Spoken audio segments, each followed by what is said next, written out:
हिंदू धर्म में विश्वास रखने वाले सभी लोगों के मन में एक सवाल हमेशा रहता है कि त्रिदेव ब्रह्मा, विष्णु और महेश के माता पिता कौन थे और उनका जन्म कैसे हुआ। ये सवाल लाखों सालों से पूछे जाते रहे हैं। इस सवाल का जवाब अलग अलग धार्मिक कथाओं में अलग अलग मिलता है। इस वीडियो के जरिए ये बताने जा रही हूँ कि त्रिदेव का जन्म कैसे हुआ और कौन उनके माता पिता थे। नमस्कार दोस्तों। ब्रह्मा, विष्णु और महेश के संबंध में हिंदू मानक पटल पर ब्रह्म की स्थिति है। वे उनको ही सर्वोत्तम और स्वयंभू मानते हैं, लेकिन क्या ये सच है? क्या ब्रह्मा, विष्णु और महेश का कोई पिता नहीं है? वेदों में लिखा है कि जो जन्मा या प्रकट है वह ईश्वर नहीं हो सकता। ईश्वर अजन्मा, अप्रकट और निराकार है। वास्तविक में त्रिदेव ब्रह्मा, विष्णु और महेश की कथा को भगवान शिव के भक्तों ने शिव को आधार बनाकर लिखा, तो भगवान विष्णु के भक्तों ने भगवान विष्णु को आधार बनाकर। ग्रंथों में ऐसा कहा जाता है कि एक बार भगवान महादेव से पूछा गया कि आपके पिता कौन हैं?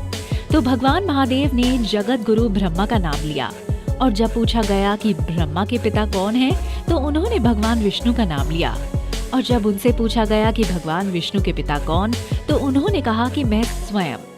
लेकिन शिव पुराण के अनुसार ब्रह्म ही सत्य है, वही परमेश्वर है। शंकर जी का जन्म। जिस समय सृष्टि में अंधकार था, न जल न अग्नि और न वायु था, तब केवल तत्सत ब्रह्म ही थे, जिसे श्रुति में सत कहा गया है। सत अर्थात अविनाशी परात्मा। उस पर ब्रह्म काल ने कुछ समय के बाद द्वितीय होने की इच्छा प्रकट की और उसके भीतर एक से अनेक होने का संकल्प उदित हुआ। तब उस परात्मा ने अपनी लीला शक्ति से आकार की कल्पना की, जो मूर्ति रहित परम ब्रह्म है। परम ब्रह्म अर्थात एकाक्षर ब्रह्म, और वह परम ब्रह्म भगवान सदाशिव है। प्राचीन ग्रंथ उन्हीं को ईश्वर मानता है। सदाशिव ने अपने शरीर से शक्ति की सृष्टि की, जो उनके अपने अंग से कभी अलग होने वाली नहीं थी। वह शक्ति अंबिका कही गई। शक्ति की देवी ने ही लक्ष्मी, सावित्री और पार्वती के रूप में जन्म लिया और ब्रह्मा, विष्णु और महेश से विवाह किया था।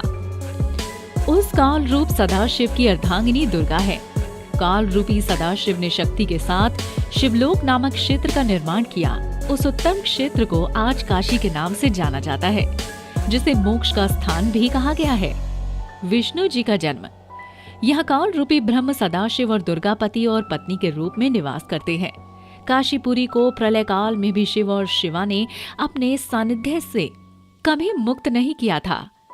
इस आनंद रूप वन में रमण करते हुए एक समय शिव को यह इच्छा उत्पन्न हुई कि किसी दूसरे पुरुष की सृष्टि करनी चाहिए, जिस पर सृष्टि निर्माण का कार्यभार रखकर हम निर्वाण धारण करें। ऐसा निश्चय कर शक्ति सहित परमेश्वर रूपी शिव ने अपने वामांग पर अमृत मल दिया। फिर वहां से एक पुरुष प्रकट हुआ। शिव ने उस पुरुष से संबोधित करते हुए कहा, वत्स, व्यापक होने के कारण तुम विष्णु के नाम से जाने जाओगे। इस प्रकार शिव पुराण के अनुसार विष्णु के माता और पिता काल रूपी सदाशिव और पराशक्ति दुर्गा है। ब्रह्मा जी का जन्म। शिव पुराण के अनुसार भगवान ब्रह्मा जी नारद जी से कहते हैं कि भगवान विष्णु को उत्पन्न करने के बाद ब्रह्म, सदाशिव और दुर्गा शक्ति ने पूर्ववत प्रयत्न करके मुझ ब्रह्मा जी को अपने दाहिने अंग से उत्पन्न किया और तुरंत ही मुझे भगवान विष्णु के नाभि कमल में डाल दिया। उस कमल से पुत्र के रूप में मुझ हिरण्यगर्भ का जन्म हुआ। ब्रह्मा आगे कहते हैं, मैंने उस कमल के सिवाय दूसरे किसी को जनक या पिता नहीं जाना। मैं कौन हूँ, कहाँ से आया हूँ, मेरा क्या कार्य है, मैं किसका पुत्र होकर उत्पन्न हुआ हूँ, किसने इस समय मेरा निर्माण किया है, इस संशय में पड़ा हूँ। इस प्रकार त्रिदेव ब्रह्मा, विष्णु और रुद्र इन देवताओं में गुण है और सदाशिव गुणातीत माने गए हैं। इससे यह सिद्ध हुआ कि ब्रह्मा, विष्णु और महेश के जन्मदाता काल रूपी सदाशिव और दुर्गा है। ये बातें अन्य पुराणों में घुमा फिराकर लिखी गई हैं, जिससे कि भ्रम की उत्पत्ति होती है।